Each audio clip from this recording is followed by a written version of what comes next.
Assalamualaikum warahmatullahi wabarakatuh, sahabat pena Islam. Tengku Sy Tanoh Abe, yaitu ulama mujahid dan Qadhi Rabbul Jalil, ditulis oleh Dr. Nurkhalis Mukhtar El-Skandari LC.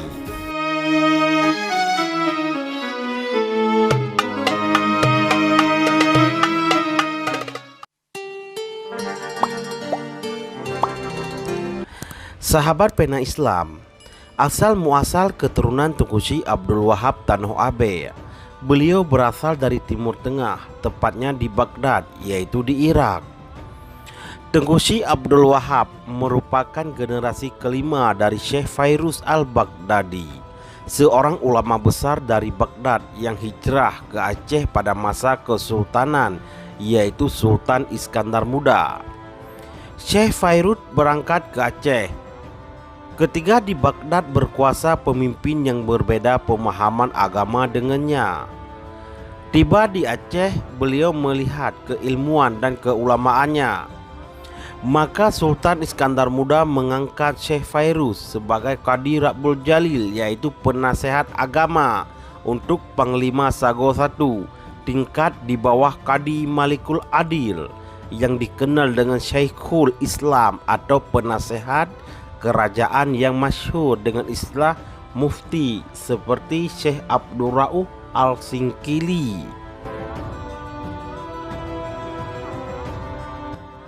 Sahabat pena Islam, karena pada masa ini banyak para Tengku Sy atau ulama besar yang ikut memperkuat perjuangan Tengku Sy di Tiro, seperti Tengku Sy Pantai Kulu, Tengku Sy di Runding, Tengku Sy Omar Dian, Tengku Haji Muda Krungkale, Tengku Sy Ahmad Bengkala, Tengku Sy Pantai Gelima, dan banyak para ulama dan bangsawan lain.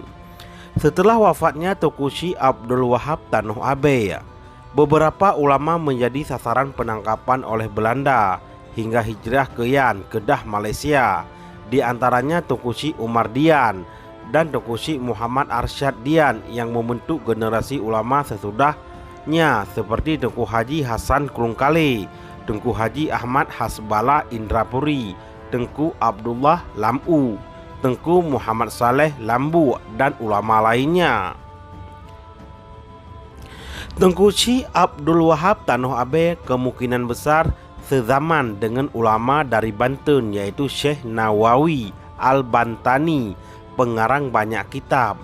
Karena Tengku Sy Abdul Wahab ketika di Mekah berguru kepada Syekh Said Ahmad Zaini Dahlan, yang merupakan mufti dalam mazhab Syafi'i pada zamannya, dan juga merupakan guru dari Syekh Nawawi Al-Batani dan Syekh Said Bakri Syatta, pengarang kitab Hasyiah Iyanatut Talibin. Tahun lahir Tengku Sy Abdul Wahab Tanoh Abe tidak diketahui. Namun Syekh Nawawi Banten lahir di tahun 1813 dan wafat di tahun 1897 dalam usia sepuh, yaitu 84 tahun. Adapun Syekh Said Bakri Syatta lahir tahun 1844 dan wafat di tahun 1896. Beliau merupakan guru dari Syekh Ahmad Khatib Minangkabau, ulama Padang yang pernah menjadi imam, khatib, mufti Syafi'i pada kurun terakhir di Mekah. Dapat dipastikan Tengku Sy Abdul Wahab Tanoh Abe seusia dengan Syekh Nawawi Al-Bantani.